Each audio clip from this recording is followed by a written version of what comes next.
Kita ke Kota Lok Sumawe, saudara. Tim penyidik Kejaksaan Negeri Lok Sumawe menggeledah dan juga menyegel ruang Direktur Utama dan ruangan arsip PT Rumah Sakit Arun Lok Sumawe guna mendapatkan bukti dugaan adanya tindak pidana korupsi dari penggunaan dana Rumah Sakit Arun sejak tahun 2016 hingga tahun 2022. Dari sejumlah dokumen yang diperiksa, tim penyidik menyita 4 bundel dokumen yang berkaitan dengan kasus ini.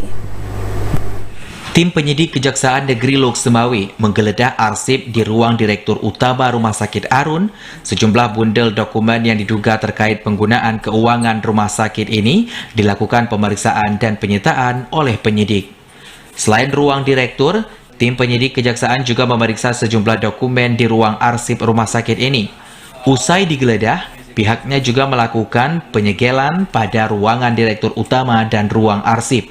Tindakan ini dilakukan terkait dugaan korupsi penggunaan dana Rumah Sakit Arun sejak 2016 hingga 2022. Kepala Kejaksaan Negeri Lok Sumawe Mukhlis mengatakan, penggeledahan dilakukan berdasarkan surat pengedaran Kajari Kota Lok Sumawe.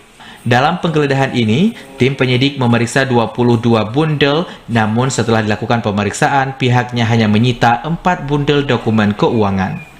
Penggeledahan itu juga turut bekerja sama dengan Pusat Pelaporan dan Analisis Transaksi Keuangan untuk menelusuri transaksi keuangan di dalam maupun yang di luar rumah sakit, namun yang masih berhubungan dengan anggaran Rumah Sakit Arun.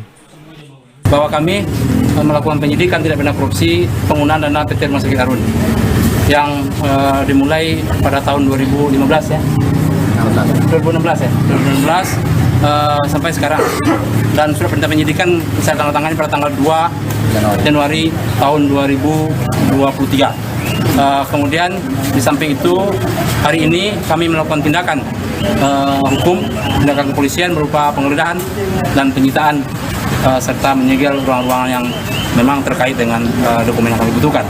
Mukhlis menambahkan, saat ini pengusutan dugaan tindak korupsi ini sudah memasuki tahap penyidikan, namun penyidik belum menetapkan tersangka. Pihaknya juga belum bisa menjelaskan bentuk dan nilai total kerugian, namun dari perkiraan, kerugian tersebut mencapai miliaran rupiah. Dari Lok Sumawe, Muhammad Ilyas, TVRI melaporkan.